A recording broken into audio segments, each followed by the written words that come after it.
Bonjour à tous, aujourd'hui l'équipe de Rendez-vous chez vous vous emmène dans le Nord-Franche-Comté. Nous sommes ici à Montbéliard, au cœur de ville, et on va vous faire découvrir l'histoire de la Cité des Ducs, son architecture typique du XVIIe siècle. Tout de suite, j'ai rendez-vous avec Anaïs, c'est elle qui va m'en parler, on va la rejoindre.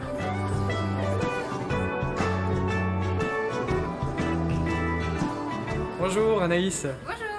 Alors vous êtes la spécialiste du centre-ville et de l'architecture de Montbéliard, c'est ça? C'est ça, une des guides de Montbéliard. Et ici, je crois qu'on est dans l'une des plus anciennes rues, l'une des plus anciennes artères de la ville. C'est ça, on est donc dans le premier quartier de Montbéliard, le quartier du château, qui est le long de l'esplanade.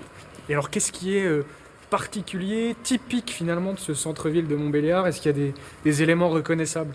Ah, il y en a beaucoup. Il y a pas mal d'éléments, donc comme les tchafas. Ce sont ces petites gerbières qu'on aperçoit sur les toits, donc où on pouvait stocker du bois, du grain, etc. Après, on a aussi pas mal de petites arcades boutiquières, parce que ce quartier, c'est un quartier d'artisans.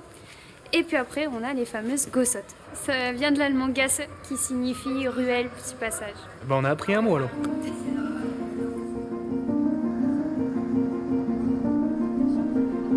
Et alors l'époque qui a été importante pour ces bâtiments, pour cette architecture, c'est la Renaissance, c'est ça? C'est une période très florissante, oui, de Montbéliard, notamment avec le prince Frédéric Ier de Wurtemberg, qui est un prince bâtisseur, et avec son architecte Heinrich Schickard. On lui doit notamment la tour Frédéric du château, le logis des gentilshommes, la ferme de la Soierie et le fameux temple Saint-Martin.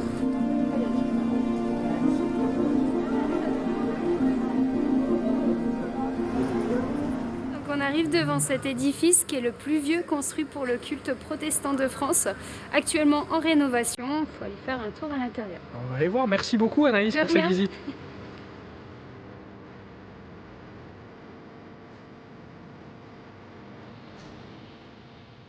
Les chantiers ont débuté il y a maintenant un an pour une intervention de dégagement, de conservation et de restauration des décors primitifs du temple Saint-Martin.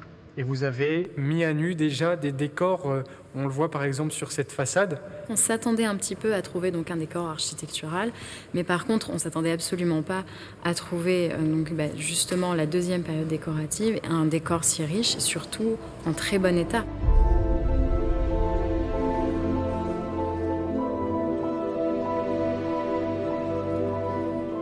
Dans combien de temps Laetitia va pouvoir revenir au temple Saint-Martin? Quand est-ce qu'il va pouvoir finalement réouvrir au public, entièrement restauré? Alors écoutez, normalement le chantier sera terminé d'ici à peu près un an et demi, donc avec la phase suivante et les sols qui seront terminés. Et donc nous espérons recevoir du public courant 2024. Bon courage pour la fin du chantier, et puis merci encore pour cette belle découverte. Je vous en prie.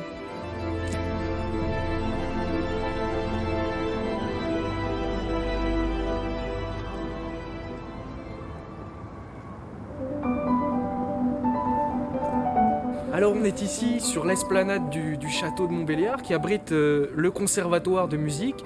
Et là on est devant un bâtiment un peu particulier, un bâtiment historique de la ville de Montbéliard. Un bâtiment historique très intéressant parce qu'il était construit par Heinrich Schickard. Et dans ce logis des gentilshommes était hébergée la noblesse qui venait rendre visite au prince à l'intérieur du château. Il y a des élèves, il y a des cours en ce moment dans ce bâtiment, dans des salles aussi qui sont assez impressionnantes, André. Alors l'une des plus belles salles, c'est la salle qui se trouve en sous-sol. Il s'agit d'une écurie absolument superbe. Ah oui, c'est magnifique. Et c'est un des bâtiments de Schickard les mieux conservés en Europe. Il a remarquablement bien résisté au temps, il est pratiquement intact. J'entends de l'orgue, André, je me trompe pas, on est dans les écuries mais il y a de la musique. Vous êtes dans un conservatoire de musique? On va aller voir alors s'il y a de l'orgue, moi je suis curieux. Je vous en prie.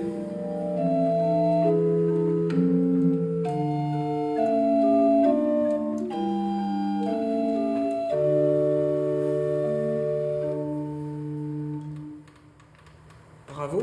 Bonjour monsieur l'organiste. On vous dérange à la fin d'un morceau. Qu'est-ce qu'il a de particulier? Pourquoi l'avoir mis ici, dans les sous-sols du bâtiment? Alors l'orgue, ça nécessite quand même une acoustique particulière. Déjà, ça nécessite de l'espace, ce qui est le cas ici.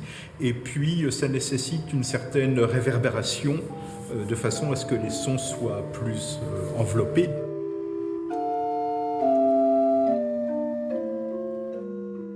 Bonjour Thierry. Bonjour. Alors vous êtes le directeur du conservatoire de Montbéliard. Assez symboliquement, on va terminer cette émission ici, au pied du château, et on est juste en face en fait de ce qui sera le futur conservatoire de Montbéliard. Symboliquement, vous l'avez bien dit, puisqu'en effet, vous avez le passé historique et l'avenir qui se font face. Qu'est-ce que ça vous fait de quitter ces vieux bâtiments qu'on vient de découvrir? Alors pour les plus anciens, dont je fais partie, évidemment, il y a un petit passement au cœur, parce qu'on aimait beaucoup le site, le charme et tout.